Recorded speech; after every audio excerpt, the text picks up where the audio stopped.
আজকে শোনাবো অজামিল উপাখ্যান। অজামিল ছিল ভাগবতের উপাখ্যান, কিন্তু অজামিল ছিল ব্রাহ্মণ সন্তান, কিন্তু সে ব্রাহ্মণ সমাজের কলঙ্ক ছিল। মানে ব্রাহ্মণ বংশে জন্মগ্রহণ করলেই তো সে ব্রাহ্মণ হয় না।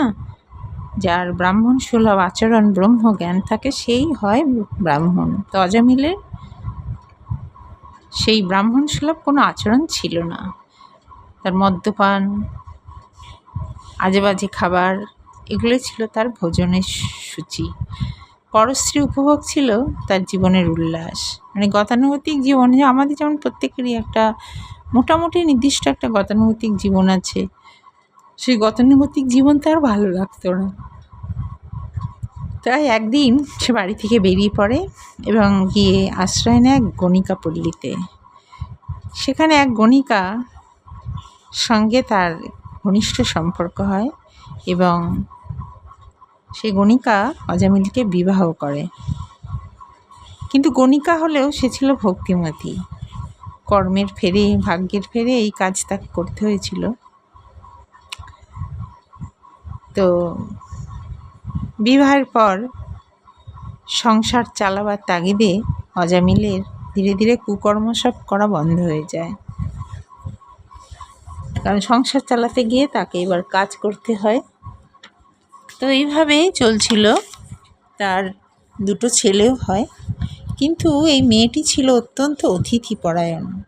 সাধু দেখলেই নিজ গৃহে নিয়ে আসতো, তাদের সেবা করে আশীর্বাদ আদায় করত। একদিন তার ঘরে এক মহান সাধুর আবির্ভাব ঘটে, লোমশ ঋষি। সেই লোমশ ঋষিকে অত্যন্ত ভক্তি সহকারে তার সেবা যত্ন করে, প্রণাম করে এবং তার আশীর্বাদও আদায় করে। সাধু আশীর্বাদ করেন, তোমার আর তোমার স্বামীর মঙ্গল হবে। কিন্তু মেয়েটি বলে, আমার স্বামীর মঙ্গল হবে? অসম্ভব, হতেই পারে না, কারণ আমার স্বামী যা পাপ করেছে সারা জীবনে, ওর মঙ্গল কোনো মতেই হবে না। এবং সাধু জানান, হবে, তোমার জন্যই হবে। তুমি গর্ভবতী, তোমার যে পুত্র হবে তার নাম রাখবে নারায়ণ। যথাসময়ে তার একটি পুত্র হলো এবং তার নামও সাধুর কথা অনুযায়ী রাখল নারায়ণ। ধীরে ধীরে অজামিল বয়স বাড়তে লাগলো এবং বৃদ্ধ দশা প্রাপ্ত হলো। রোগ জীর্ণ দেহ, মৃত্যুর জন্য তখন তার শুধু প্রতীক্ষা করা। কিন্তু ছোট ছেলেটিকে একটু বেশি ভালোবাসতো, তাই সব সময় ছোট ছেলেটিকেই কাছে ডাকতো নারায়ণকে, মানে ছেলেকে ডাকতো, নারায়ণ কাছে আয়, নারায়ণ কাছে বস, নারায়ণ এটা কর, মানে সবসময় নারায়ণ নারায়ণ করতো। তো মৃত্যু তো আর কারোর অপেক্ষা করে না।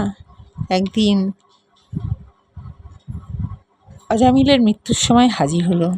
তো তখন যমদূতেরা চলে এসেছে তাকে নিয়ে যাওয়ার জন্য। এমন সময় সেখানে বিষ্ণুদূতেরাও হাজির হয়, শ্যামল সুন্দর দেহ, দুজন বৈকুণ্ঠের দূত। তারা বলে ওই যমদূতদেরকে, তোমরা কেন এখানে এসেছো? ভগবান আমাদের বিষ্ণু পাঠিয়েছেন এই দেহ নিয়ে যাওয়ার জন্য। যমদূতরা বলে, আপনারা ভুল করছেন, এ বিষ্ণুপুরীতে যাওয়ার কোনো অধিকারে নেই, এরা পাপী, এ কোনোদিন কোনো পুণ্যকর্ম করেনি। বিষ্ণুদূতেরা যমদূতদের বলে, তোমরা বেশি কথা বলো না, মূর্খ তোমরা জানো না মৃত্যুকালে যদি কেউ নারায়ণ বলে তাহলে তারকে স্পর্শ করার অধিকার তোমাদের নেই। একবার কৃষ্ণ নামে যত পাপ হরে, পাতকীর সাধ্য নাই তত পাপ করে। আর এ তো লক্ষবার নারায়ণকে ডেকেছে, যদিও পুত্রকে ডেকেছে, কিন্তু একে বলে নামাভাস। পুত্রকে ডাকের মধ্যে দিয়েই তার নারায়ণকে ডাকা হয়ে গেছে। তখন যমদূতদের বলে, তোমরা শিগগির এখান থেকে চলে যাও। যমদূতেরা ভয় পেয়ে তারা চলে যায় এবং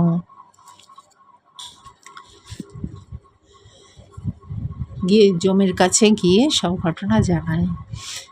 তখন যমরাজ যমদূতদের মুখ থেকে সব কথা শুনে যমরাজ তো ধর্মরাজ, সে নারায়ণকে প্রণাম জানায় যে এবং অশ্রুপাত করতে থাকে যে হে প্রভু, আমি জানি যত পাপীই হোক, মৃত্যুকালে যদি কেউ বিষ্ণু নাম করে তাহলে সে বিষ্ণু লোকেই যাবে, তাই তুমি আমায় ক্ষমা করে দাও প্রভু।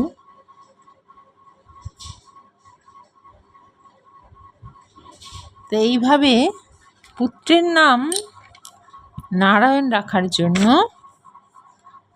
তার ভগবত প্রাপ্তি হয়ে গেল। মৃত্যুকালে যেহেতু ভগবানকে ডেকেছিল, যদিও ছেলেকে ডেকেছে কিন্তু ছেলেকে ডাকলেও নারায়ণ উচ্চারণ যেহেতু করেছে নামাভাস হয়ে গেছে। তাই আমরা এই অজামিল উপাখ্যানে দেখতে পেলাম যে ভগবান গীতাতে যে বলেছেন যে অতি বড় পাপষ্ঠ দুরাচারী ব্যভিচারীও যদি আমার চরণে সে নিজেকে সম্পূর্ণরূপে সমর্পণ করে তাহলে আমি তার সমস্ত পাপ আমি দূর করে দিই। তো এখানেও আমরা দেখলাম যে মৃত্যুকালে সে তার পুত্রকে ডেকে নারায়ণকে ডাকায়, তাই মৃত্যুকালে নারায়ণের নাম করতে করতেই তিনি দিব্যধামে প্রবেশ করেছেন। হরে কৃষ্ণ, জয় রাধে।